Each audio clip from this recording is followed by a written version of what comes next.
TVC apresenta mais um programa UPACAF e a Comunidade.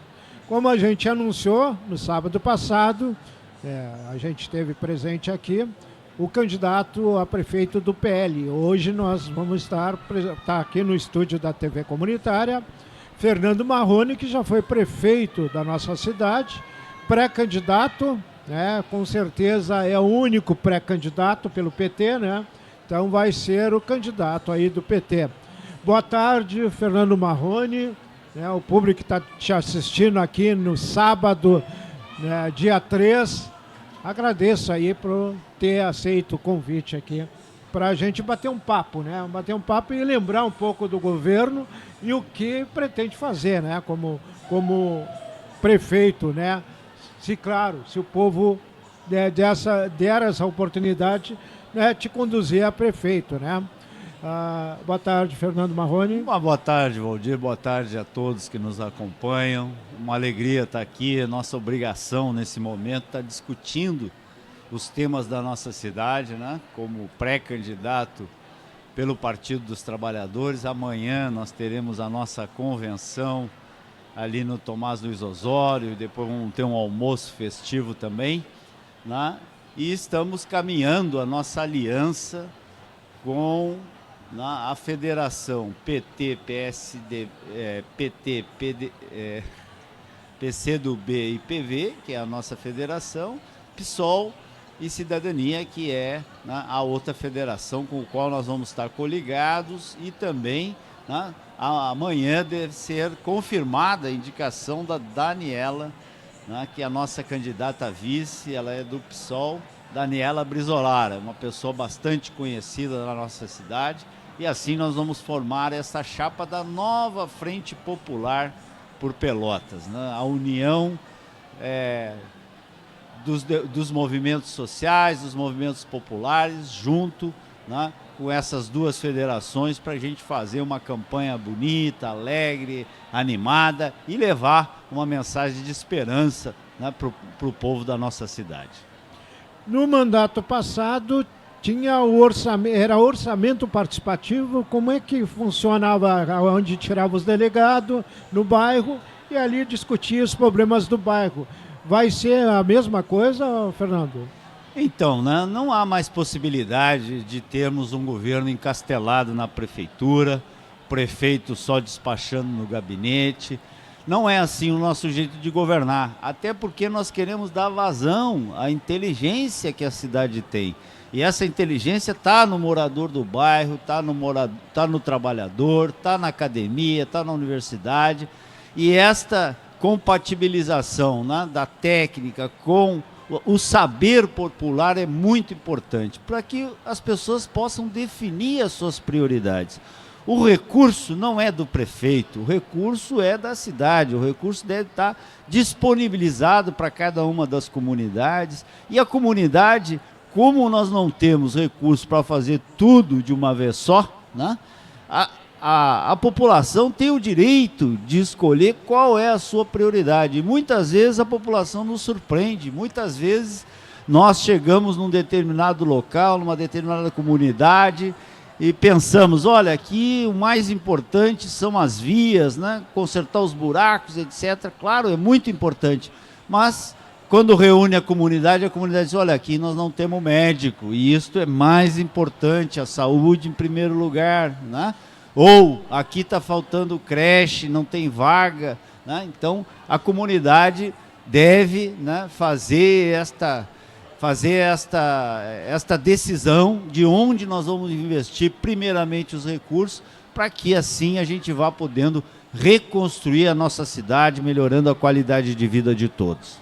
E na área rural, projeto para a área rural, Eu sei que trabalhasse muito para a área rural, eu gostaria que tu lembrasse qual é o projeto, que plano de governo vocês já estão discutindo com certeza, Claro, está tudo lá no nosso plano de governo. Vamos registrar o nosso plano de governo assim que fizermos o registro da nossa candidatura, para a população ter ali na mão, ter acesso quais são as propostas detalhadas que nós vamos apresentar para a cidade de Pelotas. Mas é muito importante na zona rural, e isso em qualquer lugar que a gente ande, que vá, que converse com os moradores, em primeiro lugar as estradas. Não é possível, né, a gente ter esta dificuldade para transportar na nossa produção, matéria-prima, produtos industrializados que saem também da zona rural, se nós não tivermos uma boa infraestrutura de estradas.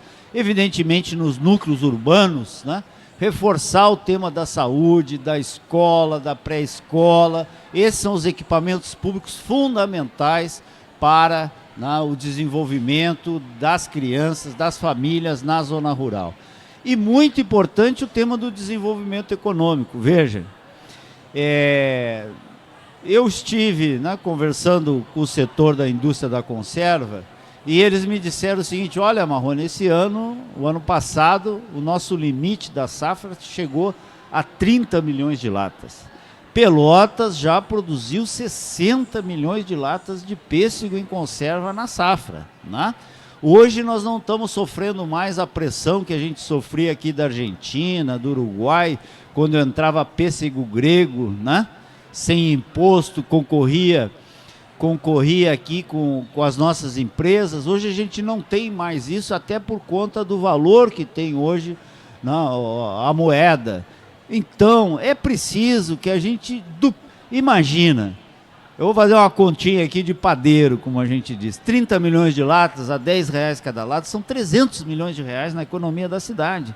Mas se a gente conseguir dobrar, né, porque nós já tivemos uma safra de 60 milhões de latas, se nós conseguimos dobrar, isso são 600 milhões, ou seja, nós podemos levar mais adiante, chegar a R$1 bilhão, né, nas nossas safras de conserva, da indústria da conserva, se a gente tiver boas estradas, se a gente tiver incentivo do poder público, se a gente for buscar novas tecnologias com a Embrapa e assim por diante. Então, a nossa aposta na zona rural é também uma aposta de desenvolvimento econômico, geração de renda para a nossa cidade.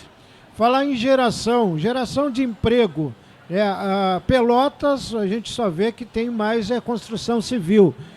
Qual é a ideia de trazer mais empresa para cá, gerar mais emprego, Fernando Marrone?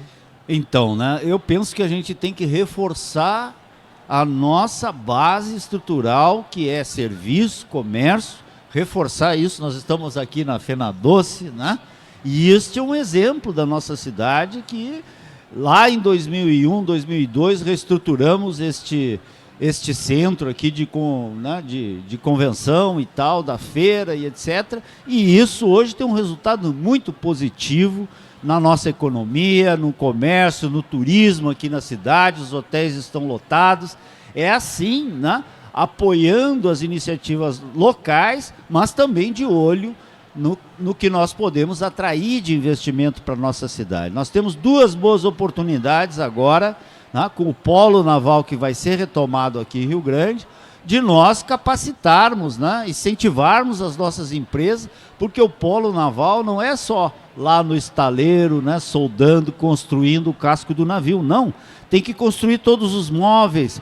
Uma plataforma é como se fosse construir um edifício, né, com tudo dentro. As pessoas têm hotelaria, têm esporte, têm lazer, têm entretenimento, né, e tudo isso tem que ser construído dentro daquela plataforma. Então, na época em que o Polo Naval estava funcionando, Pelotas foi muito beneficiada. Daqui saíam mais de 30, 40 ônibus por dia de trabalhadores também, para o Polo Naval, com salários muito importantes, porque eram, né, salários assim da indústria do petróleo.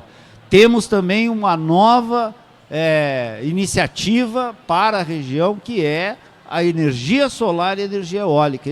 Esse polo eólico da nossa região está parado há mais de 10 anos, e isto não pode acontecer. Nós temos que incentivar as fontes renováveis. Estamos aí com os eventos climáticos. É muito importante que a nossa cidade, com o potencial que tem, também seja uma cidade que possa entrar nesta corrida da geração de energia limpa e de energia renovável. E fortalecer, né, os empreendimentos de serviços, né? Hoje a industrialização está muito concentrada, inclusive na China, né? Muito concentrada o processo industrial como um todo, e cabe, né, a países como o nosso em desenvolvimento fazer inovação tecnológica, né? Nós temos aqui um polo tecnológico, temos as universidades, é preciso que isso se transforme em empregos para o nosso povo, empresas locais que possam ser incubadas e que isso possa trazer desenvolvimento econômico para a cidade e geração de emprego, que é o que a cidade mais precisa hoje. Veja, nós estamos aí, agora essa semana o IBGE anunciou 6,9% de desemprego no país. São taxas de desemprego muito baixas, mas aqui em Pelotas esta realidade não é assim. Aqui a gente tem, né, quase que 17% das pessoas sem emprego com carteira assinada. Então é preciso fazer um esforço para a cidade gerar emprego, não perder nenhuma oportunidade, apoiar a economia local, apoiar as empresas locais para que possam se expandir, gerar mais 1, mais 2, mais 3 empregos, porque nós sabemos que a maioria dos empregos estão na micro, pequena e média empresa. Vamos falar sobre saúde, né? Eu gostaria de te ouvir também, porque a saúde, nesse governo aí, a gente sabe que teve polêmica, teve CPI, né? Eu quero comparar o governo do Marrone, né, do Fernando Marrone, com esse de aqui que tem o TCPI, né? O governo federal investe muito na saúde. Muito. Né? E eu gostaria de ouvir aí o pré-candidato aí, a prefeito aí, qual é a tua ideia para resolver o problema na saúde em Pelotas? Muito bem. Eu gostaria de lembrar aqui que quando nós assumimos a prefeitura de Pelotas, o prefeito tinha assinado o pacto para municipalização da saúde, ou seja, Pelotas assumia a partir daquele momento todos os serviços de saúde municipalizados, mas os serviços não estavam estruturados. Nós estruturamos, fizemos um hemocentro para Pelotas, fizemos um pronto-socorro para Pelotas, trouxemos o SAMU para Pelotas, reestruturamos toda a atenção básica, reformando postos de saúde, colocando médicos e medicamentos em todos os postos, e isso deu um alento para a população local. Nós conseguimos efetivamente ter um controle maior sobre a saúde da nossa população, inclusive implantamos os agentes comunitários de saúde naquela época, que são a ponta que está lá na residência das pessoas, na moradia das pessoas, sabendo, identificando quais são os problemas que aquela pessoa possa ter no futuro, encaminhando para os médicos e assim por diante. E nós tivemos, inclusive, um programa de internação domiciliar. As pessoas que não precisavam estar no hospital podiam se internar em casa, se tivesse alguém para dar um medicamento ou para controlar ali o soro. O médico, o enfermeiro passavam todos os dias para prescrever medicação, para fazer os exames, etc. Isso aliviou enormemente, né, os leitos dos hospitais, e também uma felicidade para as pessoas, porque estavam na sua casa, sendo tratada com carinho, com amor pelos seus cuidadores, né, e não precisando também, muitas vezes, estar numa enfermaria no hospital vendo o sofrimento do outro e assim por diante. Então isso foram iniciativas muito importantes. Quando nós fomos para a reeleição aqui em Pelotas, nós dizíamos, é preciso ter 3 UPAs em Pelotas.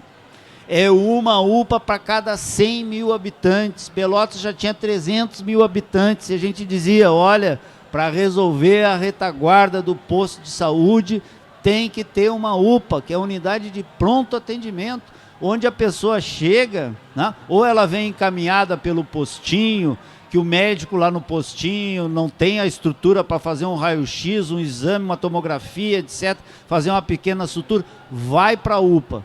E o que aconteceu? Só foi construída uma UPA em Pelotas, estão faltando 2 UPAs, e nós vamos completar esta estrutura para que a gente tenha lá no posto de saúde de atendimento, primeiro o agente comunitário de saúde, depois o atendimento no posto, o encaminhamento para a UPA, ou para o setor especializado que Pelotas precisa resolver. A fila, né, para um exame, para um diagnóstico, a fila para uma cirurgia é insuportável e não tem razão de ser assim. Eu digo porque não tem razão. Pelotas tem uma rede hospitalar invejável. Pelotas tem 2 faculdades de medicina, uma de enfermagem, uma de nutrição, uma de educação física, ou seja, a cidade tem uma grande formação de profissionais da saúde, tem um grande equipamento de saúde, não é qualquer cidade que tem os equipamentos, né, como hospitais, clínicas, policlínicas, etc., né, e que o que falta é uma gestão adequada, com conhecimento, com capacidade de enxergar as pessoas e não as tabelas, e não as planilhas. Nós temos que enxergar a pessoa por trás daquela pessoa que espera 1 dia, 2 dias, 1 semana, né, e às vezes 1 ano para receber um atendimento. É uma desumanidade. Nós vamos sim colocar esse sistema em pé, porque nós temos toda a estrutura, tem recurso, tem financiamento do governo federal, e fazer as 2 UPAs que estão faltando para a gente ter um atendimento no Fragata, ter um atendimento na Zona Norte e ter o atendimento na Zona do Areal, que é a única que nós temos lá. Mas precisamos de uma no Fragata e precisamos de uma na Zona Norte. E é esse programa que nós queremos apresentar para o povo de Pelotas e pedir a confiança, né, para que a gente possa reestruturar a saúde no nosso município. Programa UPA-CAF a Comunidade, todo sábado, a partir das 13 horas, no canal 14 da NET, no Facebook, página TVC Pelotas, no YouTube e nas plataformas, né, Beirinha? TVC Pelotas, você pode encontrar aí o programa ao vivo no sábado às 13 horas e durante a semana reprisando, né? Lembrando aí que domingo aí, dia 4, está encerrando aí a Fena Doce, né? Deu muita movimentação. Já estamos com saudade. E vamos, né, com... Oi? O corredor aí, né, a movimentação aí do pessoal circulando aí, nesse sábado, dia 13 aí, circulando aqui nos pavilhão, aqui nos corredores do pavilhão aqui da Fena Doce. Vamos, né, continuar conversando com o Fernando Marrone na área da educação, né? Qual seria, né, o projeto do governo, né, da Frente Popular? Valdir, eu queria voltar aqui um pouquinho para falar sobre 2 temas que estão na cabeça de todo o povo de Pelotas. O novo pronto-socorro que está sendo construído. Sim. Esse pronto-socorro vai ficar pronto, o seu prédio, o seu esqueleto, em dezembro. E a partir de janeiro nós vamos precisar 50 milhões de reais para reequipar, né, ou para equipar, rechear esse pronto-socorro, que será um pronto-socorro regional muito importante aqui para a nossa região. E Pelotas faz questão, né, de sediar isto, porque é Pelotas que faz essa prestação de serviço. E outra notícia que foi muito importante esse ano foram os 165 milhões de reais que o governo federal está aportando aqui no Hospital da Universidade, que finalmente vai se tornar uma realidade. Então, eu tenho muita esperança que nós vamos resolver esse problema da saúde. Na educação, nós precisamos atentar com prioridade para as crianças de 0 a 6 anos. E vou explicar por quê. A ciência provou que as crianças entre 0 a 6 anos, elas formam 80% da sua capacidade cognitiva. Então, esse período da infância é um período que nós temos que tratar com muito carinho. É onde a criança aprende a falar, onde a criança aprende o mundo exterior. Então, não é possível que nós tenhamos em Pelotas 1.200 crianças que não têm acesso à pré-escola. Esse é um dado real. Tem 1.200 crianças que não têm acesso à pré-escola. Então, nós vamos dar prioridade para, em primeiro lugar, efetivar vagas para essas crianças antes de construir novas creches. E vou dizer por quê, né? Pelotas tinha 16 escolas de educação infantil aprovada. Pelotas só fez 4. Tem 12 à disposição de Pelotas no programa do governo federal. Então nós precisamos buscar isso e construir essas 12 unidades de educação infantil. Mas, enquanto isso, nós precisamos procurar vaga, alugar vaga, comprar vaga, aonde tiver, porque as mães merecem, né, que seus filhos tenham uma boa pré-escola, que elas possam ficar tranquilas indo trabalhar, de que seus filhos estão bem cuidados. Depois nós entramos na educação fundamental, né? Nossas escolas estão com muita baixa estima, os professores têm uma grande angústia com seus salários, com o piso salarial e assim por diante. Não há como fazer uma boa educação se nós não tivermos bons professores, um salário digno, com capacitação profissional e com plano de carreira. Os nossos professores não têm plano de carreira, então eles até, né, ficam frustrados muitas vezes porque eles se capacitam, fazem um curso, uma formação e não tem nenhum incentivo da prefeitura. Então, na escola do ensino fundamental, nós temos que ter escola de tempo integral. O governo federal também, o presidente Lula liberou uma escola de tempo integral para a nossa cidade este ano, e nós temos que buscar mais 5 para aquelas pessoas que com maior vulnerabilidade social fiquem na escola no tempo integral, com atividades extra-classe, que possam se desenvolver e que nós possamos evitar, né, que essas crianças esses jovens estejam em contato com a rua, com o descaminho e assim por diante. Então boa estrutura na escola, escola de tempo integral, professores com remuneração digna e com capacitação profissional. Eu acho que aí nós vamos ter, né, um bom impulso e tirar a nossa cidade da vergonha que nós estamos passando hoje, que é um dos menores índices de desenvolvimento educacional do estado, é Pelotas. Como é que Pelotas chegou nessa situação? Não é possível, né? Pelotas tem faculdade de educação que forma professores, tem escolas de educação importantes aqui na nossa cidade. Como é que nós deixamos cair tanto o índice de desenvolvimento educacional da nossa cidade? Inclusive, este ano, nós perdemos recursos adicionais, porque para receber esse recurso adicional tem que ter um determinado índice na educação, e nós não atingimos. Esse é um índice mínimo que qualquer cidade atinge e nós não conseguimos atingir.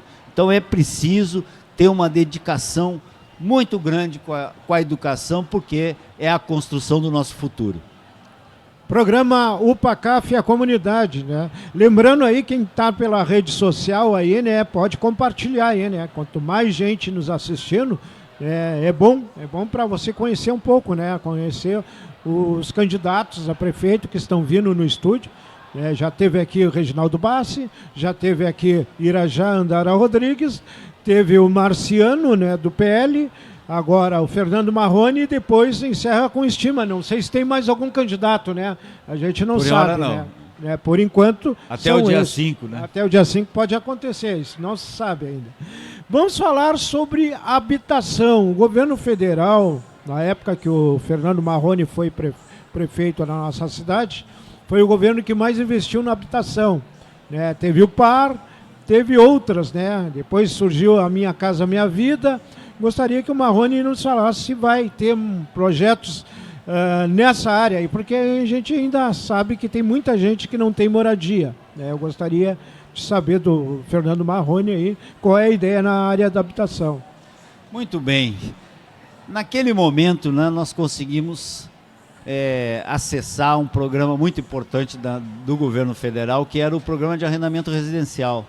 Nós fizemos 1.780 habitações em 3 anos na nossa cidade, né? Fizemos o PAR, mas também fizemos o PSH, que era o programa de moradia social, né? De habitação social, onde a gente substituía aquele barraco que estava caindo, aquela casa em precárias condições, e colocava uma casinha de alvenaria com um quarto, sala, né, sala, cozinha e banheiro, o que mudava completamente, né, a condição de vida daquelas pessoas. Fizemos isso com as mães solo, com as mães chefe de família, com prioridade para elas, porque é elas que cuidam os seus filhos e assim por diante. E agora, gente, não há mais nenhuma justificativa para que a gente não acesse os programas do governo federal, né?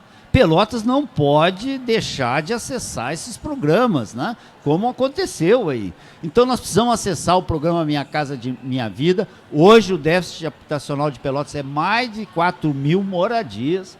4.000 moradias. É um desafio grande, mas o governo federal tem colocado à disposição dos municípios o Minha Casa Minha Vida, e nós vamos buscar esses recursos. Aliás, eu queria dizer aqui que Pelotas não tem saída sozinho. Nós só temos saída, né, se nós tivermos um forte apoio do governo federal, né, de buscar os recursos que estão lá para moradia, para a educação, para a saúde, para o desenvolvimento econômico, porque é o governo federal hoje o grande fomentador do desenvolvimento do nosso país. E também nós temos aqui experiências em Pelotas de cooperativas habitacionais feitas pelos trabalhadores. E não é de hoje, né? Desde 1970, que o sindicato, por exemplo, o Sindicato da Alimentação, construiu habitações e que estão lá, muito bonitas até hoje. Então temos várias entidades, né, de trabalhadores, associações que podem e devem acessar os recursos e fazer a sua autoconstrução, como a gente chama. Escolher a casa que quer fazer, etc. E ter núcleos habitacionais com dignidade para todos os trabalhadores. Então eu penso que esse desafio está ao alcance das nossas mãos. Programa UPACAF e a Comunidade, todo sábado a partir das 13 horas. Você pode assistir aí e durante as reprises, né, Beninha? Falta muito tempo ainda, Beninha? Tem mais tempo ainda. A Fena Doce ali, né? Tá aí no pavilhão aí da Fena Doce aí. A 30ª Fena Doce. Falamos em educação, nós falamos em habitação, falamos em saúde. Como é que vai recuperar as finanças? Porque fala que a prefeitura está falida. Gostaria de ideias para recuperar as finanças da nossa cidade. Certo. Hoje a prefeitura apresenta um déficit orçamentário aí de 280 milhões, né, para o ano de 2024. Nós, quando assumimos a prefeitura devia para Deus e o mundo, como a gente diz. Aliás, devia mais para os funcionários. Eram 3 meses de salários atrasados, né? E o pessoal dizia, mas isso aí vai ser impossível, isso não tem como, etc. e tal. Nós colocamos as finanças em dias no primeiro ano. Em abril, no primeiro ano, me lembro como se fosse hoje, a data base era maio. Em abril, nós elevamos o piso da prefeitura para R$ 219. O salário mínimo na época era R$ 208. Nós elevamos o piso da prefeitura para R$ 219, pagamos 16 folhas de pagamento num ano. Pagamos as 13 daquele ano e mais 3 do ano passado, né, que tinham ficado para trás. Como é que a gente conseguiu isso? Como é que a gente conseguiu recuperar os recursos da prefeitura? Bom, vamos fazer, né, a cobrança em primeiro lugar, a fiscalização, etc. Todos têm que pagar de acordo com a sua capacidade. Depois nós fizemos uma reforma, né, no sistema do IPTU, que isentou aí mais de 30 mil pessoas aposentadas, que eram de baixa renda, né, e evidentemente conseguimos corrigir as finanças da prefeitura, né, com gestão eficiente, né, e sem passar a mão na cabeça de ninguém, né, tratando todos os cidadãos de igual para igual, fazendo o dever de casa da prefeitura de economia naquilo que era desperdício, né, porque tem muito disso, né? Às vezes tem um desperdício grande e o dinheiro não chega para a prioridade. Então, os recursos da prefeitura não são infinitos, a gente sabe disso, mas os recursos que tem são suficientes, sim, para que a cidade mantenha os seus serviços, mantenha a limpeza, mantenha a dignidade das ruas, etc., mantenha as escolas, os postos de saúde funcionando. É possível, sim, nós já provamos isso. E vamos fazer de novo. Vamos sanear as finanças da prefeitura, vamos buscar recurso a fundo perdido do governo federal, quer dizer, é recurso que não tem que pagar, parar de fazer financiamento e ir buscar esses recursos nos programas que o governo tem à disposição, para que a gente reequilibre já no primeiro ano as contas da prefeitura e no segundo ano possa começar a fazer os investimentos necessários. Mas a Prefeitura de Pelotas é uma prefeitura viável, o que precisa é de uma gestão com capacidade, com eficiência, né, para não desperdiçar nenhum recurso, não fazer obra mal feita que tem que ser feita de novo. Nós já estamos acostumados com isso, né? Às vezes chega um dinheiro importante, olha, esse dinheiro é importante, veio lá do Banco Mundial, como nós aprovamos, chegamos a aprovar um financiamento do Banco Mundial, caiu na mão de outro prefeito. Eu vou dar só um exemplo aqui, a Fernando Osório. Foi feita a Fernando Osório de ponta a ponta, asfalto, etc. Não tem 15 anos aquela obra, e não existe mais. Enquanto ali embaixo a gente vê o paralelepípedo que tem 100 anos, que foi feito na volta da praça, né, etc. Então tem que fazer obra bem feita. Não pode, nós estamos fazendo pela terceira vez, nós estamos fazendo a Ferreira Viana. A terceira vez que estamos recuperando a Ferreira Viana e nunca fica boa, porque as obras têm que ser de qualidade para que a gente não tenha que gastar duas vezes, e muitas vezes a gente gasta sempre na mesma obra e depois não chega lá na ponta onde tem que chegar, no bairro, onde as pessoas não têm asfalto, não têm calçamento, não têm calçada, não têm esgoto. É para lá que nós temos que redirecionar os recursos com prioridade. Bom, já falasse em relação ao bairro, né? É isso que eu ia te perguntar. Projetos para os bairros. Porque existe vários bairros que ainda tem valeta em céu aberto, não está encanado, né? Se cobra esgoto e esgoto não tem nos bairros, né? Exatamente. E é um problema não ter rede de esgoto, não ter coleta do pluvial, porque é um problema de saúde. As crianças não podem brincar naquela rua. Se brinca, a bola cai na valeta, bota a mão na boca, já tem que correr lá para o posto de saúde, com uma infecção, coisa dessa natureza. As pessoas pisam ali, levam aquilo para dentro de casa, né? Então, são condições insalubres de vivência nos bairros ou ruas. Às vezes não é o bairro inteiro, às vezes é uma rua, outra rua, que ainda não tem, né, esse saneamento, como a gente diz, saneamento básico. Isso é o básico. Nós precisamos acabar com esta vergonha de Pelotas, né, que foram bairros que foram construídos sem nenhuma preocupação com o futuro da vida das pessoas, né, áreas que eram granjas na volta da cidade, se passou um trator, né, de esteira, se foi lá com uma reta escavadeira e disse, olha, isso aqui é o teu esgoto e esse aqui é o teu lote, né, e as pessoas estão até hoje sofrendo com isso. Então é isso, vamos de novo. Tem que buscar os recursos do governo federal de saneamento, que é uma prioridade do governo federal, e fazer isso. Enquanto isso, gente, fazer os mutirões que a gente fazia. Eu me lembro, nós assumimos a cidade, era lixo espalhado por toda a cidade. Nós chegamos a colher 100 toneladas de lixo por dia. Como nós fizemos isso? Fazendo mutirões de limpeza, contratando muita gente para trabalhar naqueles mutirões, naquelas frentes, e assim a gente resolveu. Nós não tínhamos, na época, um programa que tivesse recursos para fazer saneamento básico, mas hoje tem, né? E hoje nem sequer a limpeza é feita, né? Nossos bairros, as nossas vilas estão abandonadas, né? Esse é o termo, abandonados. E agora, né, é sempre assim, né? Na hora da eleição, é uma correria, um corre cheio de máquina para cá e caminhão para lá, para passar ali um mel no beiço da população, né? Porque ficamos aí durante longo período sem nenhum serviço aí para os bairros. Então tem o meu compromisso, né? Nós vamos assumir a prefeitura tendo uma prioridade para aqueles que mais precisam, para os locais mais vulneráveis, para os locais com menos infraestrutura. É de lá para cá que nós temos que começar a nossa gestão. Uma das perguntas é o pessoal, funcionário do SANEP. O governo, né, ameaçou privatizar, né, o SANEP. E o medo é perder emprego. Tá? Exemplo aí, Equatorial, aí, que era a CE, né, que gerou aí muito desemprego, colocou funcionários novos e realmente não vem atendendo aí. Teve Vendaval, teve vários, né, e que não conseguiu atender aí, né. E o governo municipal vai ser um governo de taxa, porque esse governo foi só taxa, né? Taxa de taxa do lixo, né? Taxa de esgoto, um monte de taxa que foi feito, né?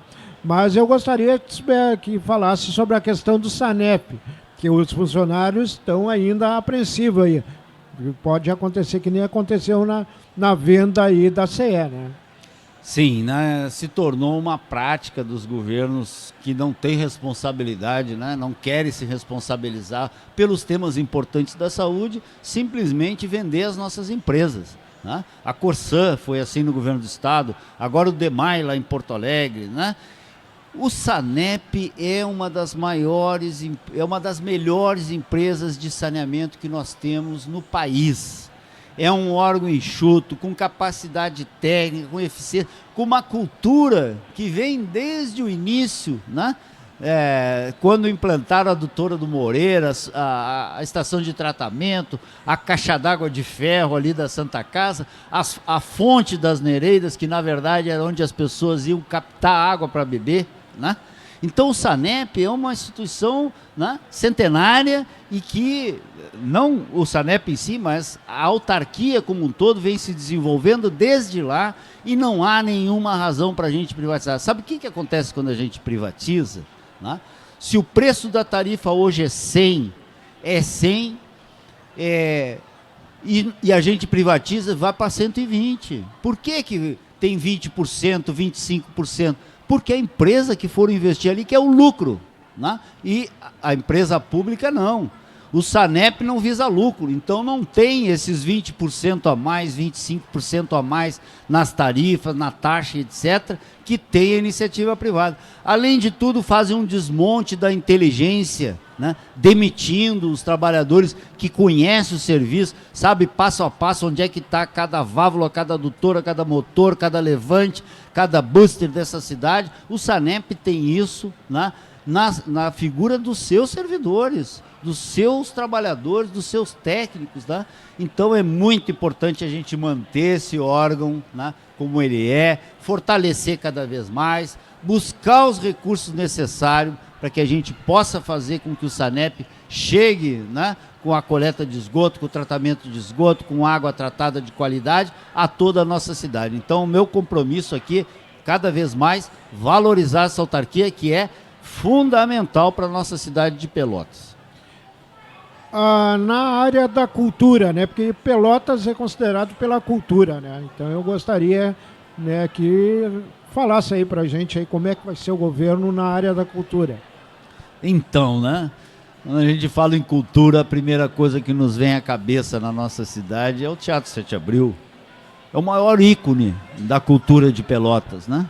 E infelizmente está nessa situação mais de 12 anos fechado, né? Eu me lembro quando a gente estava na prefeitura, encontramos o teatro fechado, reabrimos o teatro, chegou no terceiro, quarto ano do nosso mandato, a gente não tinha como atender a demanda da cidade, a demanda cultural da cidade, né? Então é importantíssimo que a gente tenha os nossos equipamentos, que a cultura possa chegar dentro da escola, no turno inverso, na escola de tempo integral, que a gente tenha na escola estruturas capazes de acolher as manifestações culturais dos alunos, incentivar isso dentro da escola. E mais, né, os grandes festivais, festival de música, festival de dança, tem tanta coisa boa para fazer. Veja o que é o sucesso do Festival de Música do SESI aqui em Pelotas, que vai acontecer de novo agora em janeiro do ano que vem. É uma maravilha, vem gente de todo mundo para cá. É isso que a cidade precisa, né? De valorização dos seus talentos, de expor a sua capacidade de promover, de fazer cultura. Olha o TOL que nós temos aqui, que exporta cultura para o país inteiro, para a América Latina inteira, né? Então, são potenciais que a cidade está perdendo porque nós não estamos dando a devida atenção, né, para os produtores culturais. O nosso o Conselho Municipal de Cultura tem que funcionar com o fundo, tem que ter o fundo junto com o Conselho e o Conselho deliberar sobre, né, quem vai e quem não vai acessar esse fundo, e nós buscarmos a Lei Paulo Gustavo, que é muito importante, que está à disposição no governo federal, Aldir Blanc e Paulo Gustavo, 2 leis que estão em vigor e que a prefeitura deve sim buscar mais recursos para que a gente possa atender, atender os produtores culturais, as manifestações culturais que nós temos da cidade. E por último, gente, Pelotas não pode prescindir do seu carnaval. É um pecado, é um crime que nós estamos cometendo com a nossa cidade. A nossa cidade respira cultura afrodescendente e ela precisa ter reerguido o nosso carnaval com uma boa pista de evento, com o apoio da prefeitura, que seja efetivamente na época de carnaval, onde todos se envolvem com isso, se alegram. Há uma indústria por trás, a gente sabe, uma indústria importante, muita gente trabalha o ano inteiro para botar o seu bloco, sua escola de samba na rua, escola mirim, como nós tivemos aqui, um grande exemplo de escola mirim, que fez formação para os futuros carnavalescos, digamos, profissionais da cidade. Então Pelotas não vai poder, no meu governo, nós vamos reerguer o carnaval. Eu me lembro, eu assumi em janeiro, o carnaval era em fevereiro, tinha um mês para fazer o carnaval. O pessoal dizia, isso não vai acontecer, isso não dá, isso lá. Contratamos as arquibancadas, fizemos um acordo com a Liga das Escolas de Samba, vamos fazer. Foi feito lá na Avenida Bento Gonçalves, no prolongamento da avenida, eu me lembro como se fosse hoje. O único problema que nós tivemos foi o som, e era uma coisa ruim mesmo, porque a bateria tocava uma coisa e o delay ia passando, e o pessoal cantava outra coisa lá na frente, né? Mas enfim, era um som que a gente tinha contratado. No segundo ano fizemos a pista de evento, o sambódromo da cidade estava tão bonito, tão legal, funcionava tão bem. Eu não sei por que cargas d'água, o que passou na cabeça dos governantes, que simplesmente, não vamos fazer mais aí, vamos levar lá para outro canto, e etc. E o carnaval foi perdendo seu brilho, perdendo a sua capacidade de atrair pessoas de fora, e nós precisamos recuperar isso, e vamos recuperar, porque não só eu gosto de carnaval, mas sei como fazer.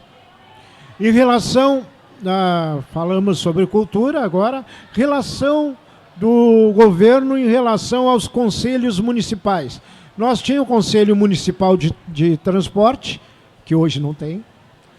Nós teríamos um Conselho de Habitação, hoje não tem. Temos funcionando o Conselho da Saúde, do idoso, dos deficientes físicos. Mas qual vai ser a relação do governo em relação aos conselhos municipais?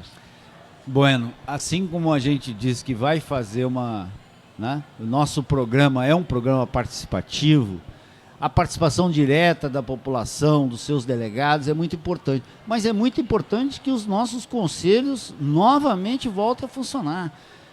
Nós alugamos aquele edifício ali na Osório, esquina 3 de Maio, e instalamos 14 conselhos da cidade, todos eles funcionavam, o prefeito participava, o secretário participava dos conselhos, porque era ali que a gente formulava as políticas, era ali que a gente apresentava as contas, que tinha transparência, que a população podia fiscalizar. Então não é possível que nenhuma atividade da prefeitura funcione sem o seu devido conselho. E é meu compromisso, vamos botar de pé de novo o funcionamento de todos os conselhos, com respeito, com participação, e com a participação direta da prefeitura pelos seus secretários de cada pasta e também pelo prefeito. É assim que a gente vai governar, com a participação, com democracia, com transparência e todos se envolvendo para decidir o futuro que não é do prefeito. O futuro é o futuro da cidade, é o futuro de cada um,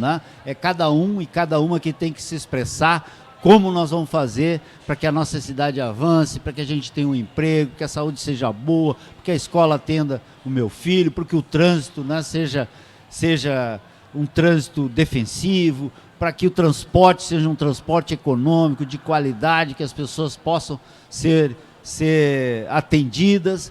Então, esse é o nosso compromisso. Todos os conselhos funcionando, todos os fundos dos conselhos que têm fundos especiais serão geridos pelo próprio conselho, como deve ser, e a participação do executivo vai ser muito importante, junto com esses conselhos, para que a nossa prefeitura volte a ter eficiência e atender a todos.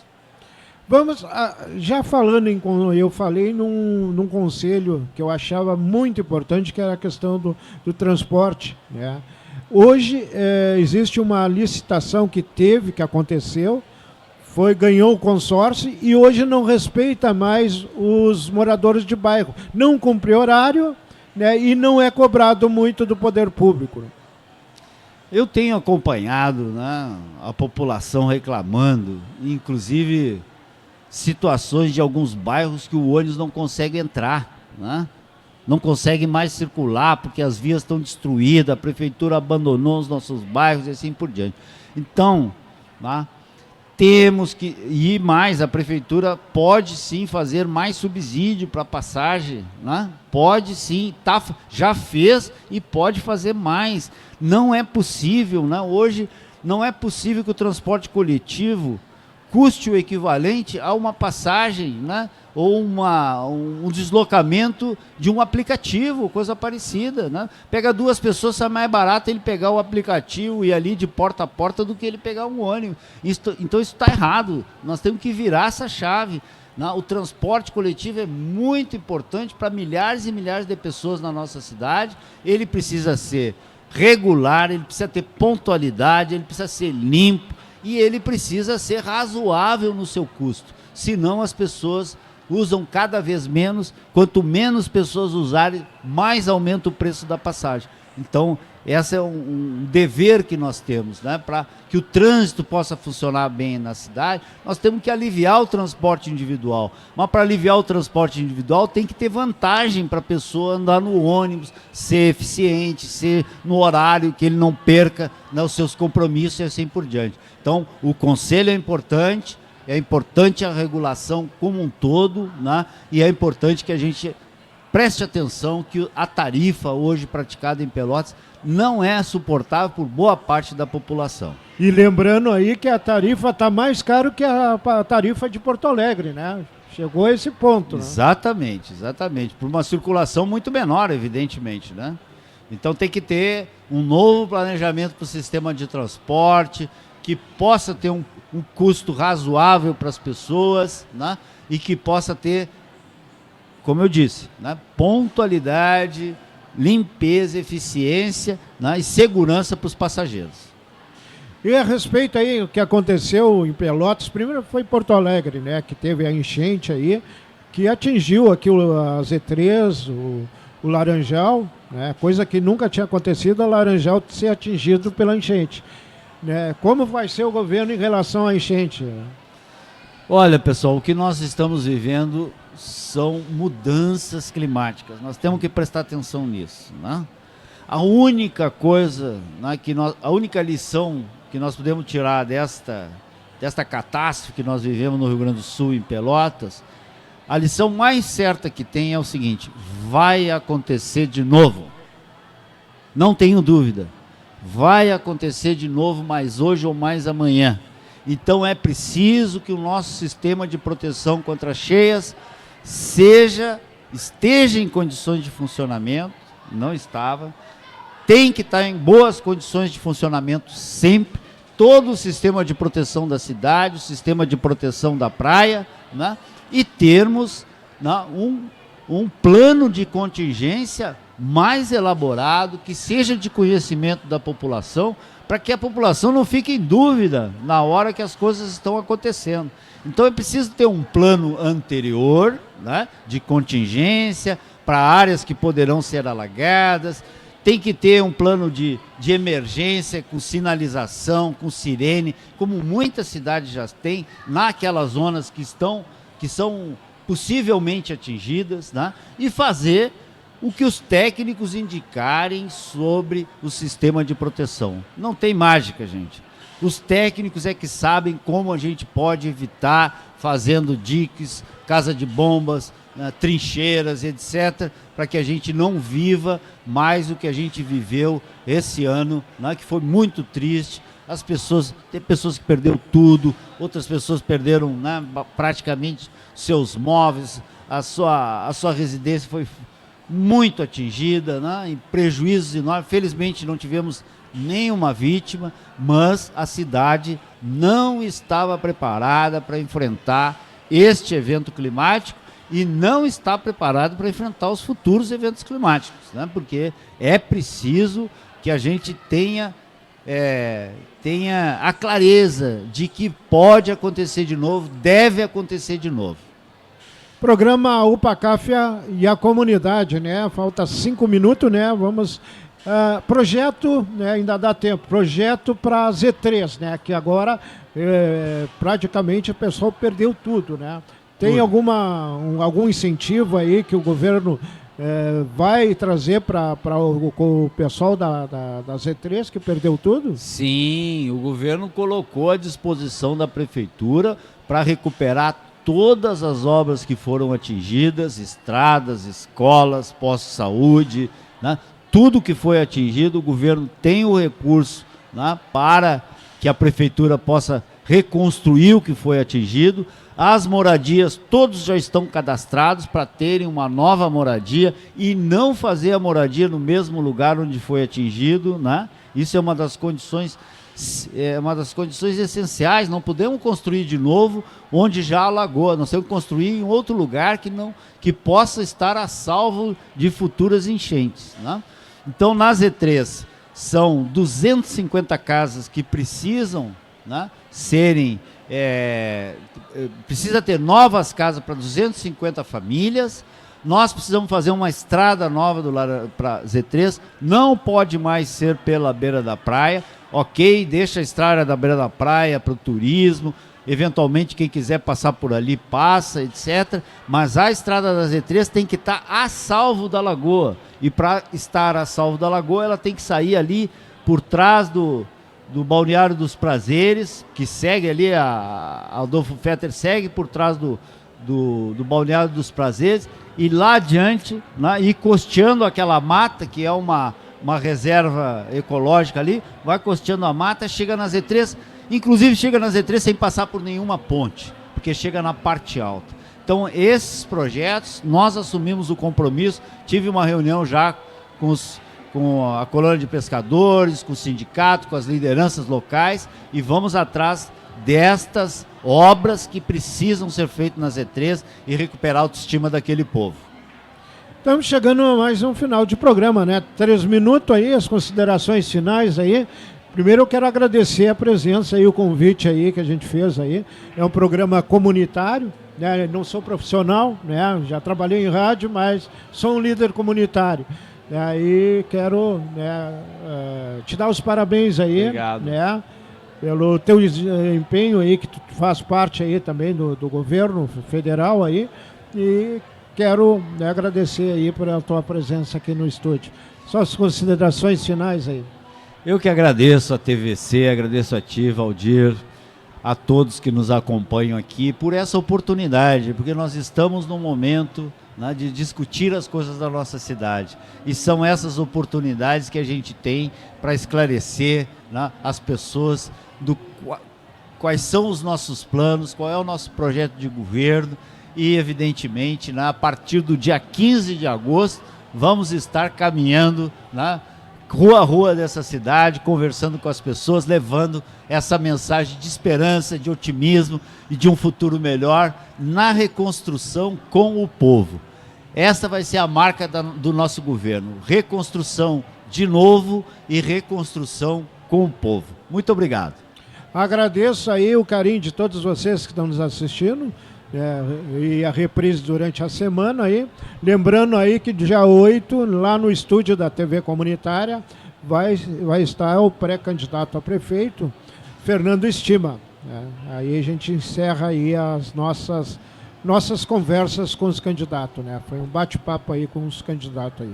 Agradeço o carinho de todos vocês, e sábado que vem a gente retorna com mais um programa UPA-CAF e a comunidade.